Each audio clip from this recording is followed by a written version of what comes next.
She sat in her chair by the window, the same chair she'd sat in for 40 years, and she smiled. That smile, I'll never forget it. Not because it was warm, not because it was the smile of a woman who didn't know what was happening around her.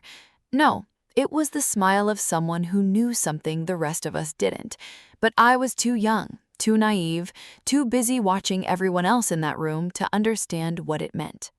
My name is Sarah, and this is the story of my grandmother, the woman who raised me, the woman this family underestimated for the last time. Grandma Rose had lived in that house since before I was born. A beautiful old home, not grand, not enormous, but full of memories, full of the smell of cinnamon and old books, full of laughter that had soaked into the very walls. It was the kind of place that held a family together just by existing, and for 62 years it held ours. But things changed the year Grandma turned 81. My parents, her son and daughter-in-law, had always had what I'd call a complicated relationship with money. They lived big, spent bigger, and for years Grandma had quietly helped them, a loan here, a gift there. She never asked for anything back. She was that kind of woman. So when I started noticing hushed phone calls, whispered conversations that stopped the moment I walked into a room, I told myself I was imagining it. When my father started visiting Grandma more than he had in years, suddenly so attentive, so present, I told myself it was love. Maybe he was finally coming around. Maybe he missed her. I was wrong. What I didn't know that day, the day I watched my grandmother smile at the window, was that the house had already been sold. My parents had walked her through the paperwork 3 weeks earlier. They'd convinced her it was the right thing, that it was for her own good, that the money would help everyone. Grandma Rose had nodded, she had signed, and she had smiled. My parents told the family on Sunday dinner. They framed it as a practical decision, a good decision for Rose's future. They talked about a care facility, about investments, about how they would manage everything for her. I watched my grandmother from across the table. She was eating her soup, quietly, calmly, and she was still smiling. Everyone assumed she didn't fully understand what had happened. Everyone assumed age had softened her mind, blurred her edges, that she was just a sweet old woman who'd been guided into a decision she couldn't quite process. None of us, not one of us, stopped to think that maybe, just maybe, Grandma Rose had been planning this moment for months. The weeks after the announcement were a blur of paperwork and excuses. My parents moved fast, too fast.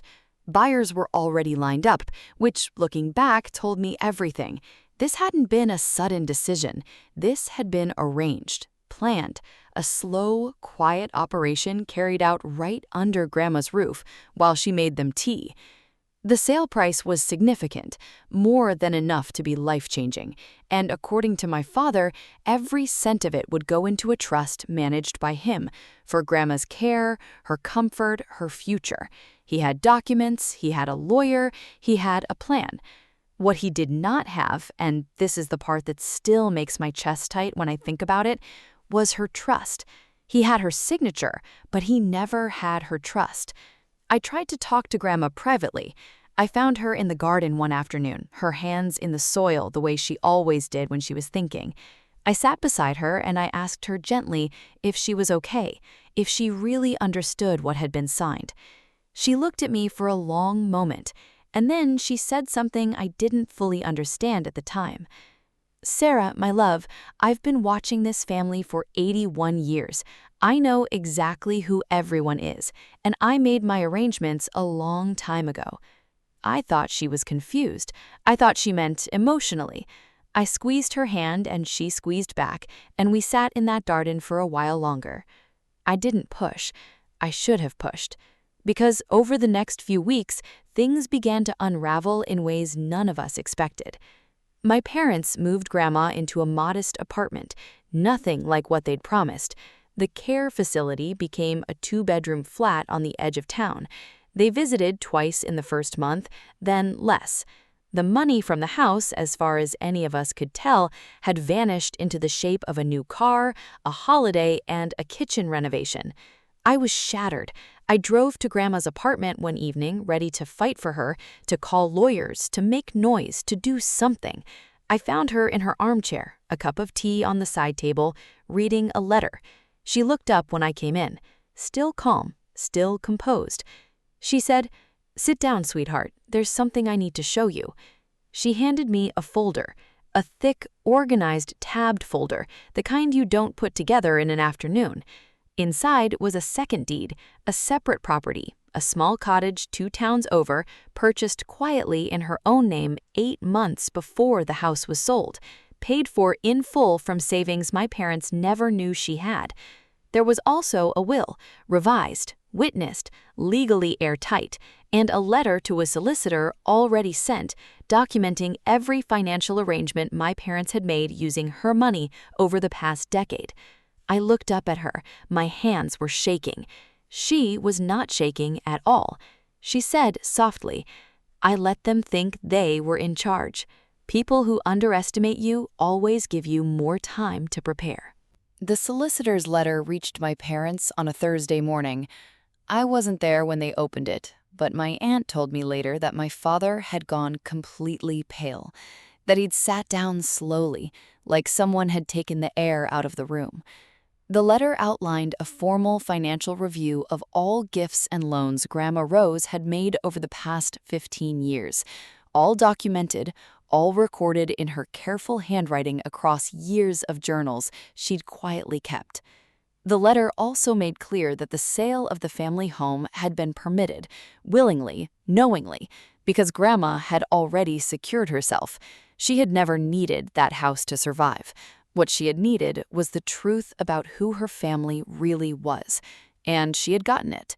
My parents tried to reach her. She did not take their calls. Not out of anger. Grandma Rose was not an angry woman, but she had said what she needed to say through a solicitor and a folder of facts, and she saw no need to add tears to what was already a very clear conversation. The cottage, I was told, was lovely. A little overgrown when she first moved in, but she fixed that, hands in the soil, just like always. She had a small garden, a quiet road, a kettle that whistled the way she liked. She called me every Sunday morning without fail. She lived there for 7 more years, 7 good years, peaceful years. My parents eventually faced consequences, not dramatic ones, not courtroom ones, but the quiet accumulating kind. The kind where trust dissolves and doors don't open the way they used to, where the family that once gathered around Sunday tables drifts apart one silence at a time.